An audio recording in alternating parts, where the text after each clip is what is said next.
Listening Library presents Children's Favorites, Volume 3, Scary Storybook Collection, and Disney Christmas Storybook Collection by Disney Press. Narrated by Katie Schorr. Disney's Scary Storybook Collection.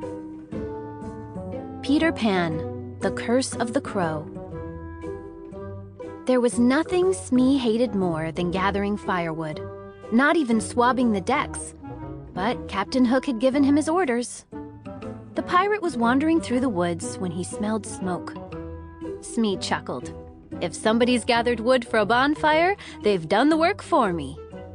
In a nearby clearing, Smee found Peter Pan, Tinker Bell, Wendy, John, and Michael gathered around a crackling fire.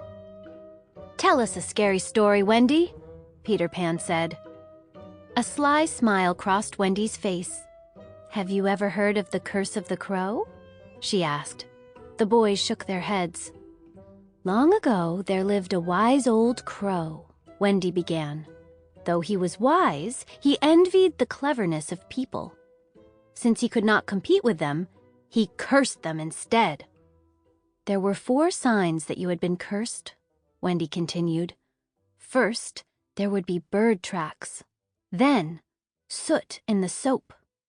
And sudden fits of sneezing. But worst of all—" "What? What was the worst?" the boys chorused. "A single black feather would appear on your pillow," Wendy said.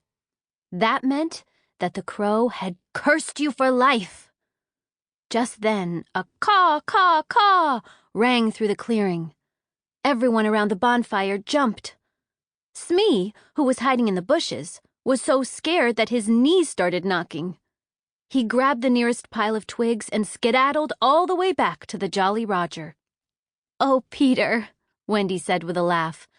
"That was a perfectly timed caw, I should say." Peter grinned. He had noticed Smee hiding in the bushes and thought to give him a good scare. He was sure the pirate would be shaking for the rest of the night. "One more story?" Michael asked through a big yawn. "I'm afraid not, young man," replied Wendy. "It's bedtime for you." "I'll put out the fire," Peter said. As he splashed a pail of water onto the bonfire, Peter had an idea. He beckoned to John and Tink. "I know how to teach that Smee a lesson once and for all," he began. "But first, we'll need a pine branch, some flowers, and all this soggy soot." Meanwhile, Smee had made it back to the Jolly Roger. "Captain! Captain!"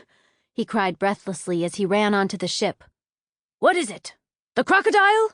Captain Hook shrieked, jumping. "No," Smee replied. "It's the curse of the crow." He told the crew Wendy's story, but none of the other pirates were scared. "Why, there ain't never been a crow in Neverland," one of the pirates jeered. "But I heard one," Smee protested. While Smee was telling the pirates Wendy's story, Peter Pan, Tink, and John snuck onto the Jolly Roger. Peter whispered, "Tink, you're up." Tink dipped a pine sprig into the pail of wet soot. Then she flew around the ship, leaving dirty marks that looked just like bird tracks. When Smee saw the marks, he gasped.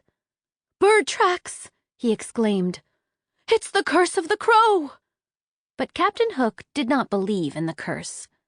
He just saw a big mess. "You call this shipshape?" he bellowed at his crew. "Swab the decks at once, or you'll walk the plank." Smee scrambled to add soap powder to pails of water. "They'll see," he grumbled. "The curse is real." "Your turn, John," Peter whispered. "Hurry." When Smee's back was turned, John dashed forward and sprinkled more soot into the pails. When the pirates started mopping the deck, they made the mess even worse. "Oh, no!" Smee moaned, hiding his eyes. "The crow's curse is happening, just the way Wendy said it would." "A cursed ship's not fit to sail," one of the pirates said. "The only curse you have to worry about is from me, if you don't clean this up," Captain Hook growled. "Now, Tink," Peter whispered. Tinkerbell grabbed the bunch of flowers and flew high into the air. Then she shook the flowers, sprinkling pollen all over the pirates. "Nice clean soap turned black and murky as mud," one of the pirates said anxiously. "Something strange is afoot." "Yes," Hook muttered. Achoo!" "Sneezing!" gasped Smee. "The next stage of the crow's curse." But the pirates were sneezing so loudly that no one could even hear him. "We, achoo, are, achoo, doomed!" Smee howled between sneezes. "Now see here," Captain Hook said when his sneezing fit finally died down. "There is no curse of the crow. This is more like the work of a rascal." "What do you mean, Captain?" Smee asked. "Peter Pan is trying to make fools of us all," Hook explained. "Search the ship and seize that scoundrel." "Aye, aye, Captain," the pirates yelled. "That's our cue," Peter told the others. "Away we go." "Captain, look!" Smee said in astonishment as he spotted two figures flying past the full moon. "What did I tell you?" Captain Hook gloated, pushing past Smee and making his way toward his cabin. "I knew there would be an explanation for all this silliness." "You were right, Captain," Smee said, breathing a sigh of relief. "It was just Peter Pan. After all, it's not like anyone found a crow's feather on his pillow. Now that would be really scary. Imagine being cursed. For life!" "You imagine it," Captain Hook retorted. "I'm going to bed." Captain Hook took his key and unlocked the door to his cabin. "Cursed for life," he said with a chuckle as he lit a candle. "Poppycock!" Then he saw it. A single dark feather, right on his pillow. Captain Hook's face grew very pale. "Peter Pan?" he stammered. But how? The cabin had been locked, and Captain Hook had already seen him fly away. Perhaps the curse of the crow was real after all. Inside Out. Riley's Haunted Halloween. It was fall in San Francisco, and everyone was looking forward to Halloween. Everyone, that is, except for Riley. She was finding it hard to get into the Halloween spirit. It would be her first year trick-or-treating without her friends from Minnesota. One morning at breakfast, Riley told her parents that she would be sitting out Halloween that year. "I'm getting a little old for trick-or-treating anyway," she said. Inside headquarters, anger was fuming. "Why are we skipping Halloween? We love Halloween. Whose bright idea was this anyway?" "Take a chill pill," Disgust said. "Riley is 12 now." "Halloween won't be any fun without our old friends anyway," Sadness added.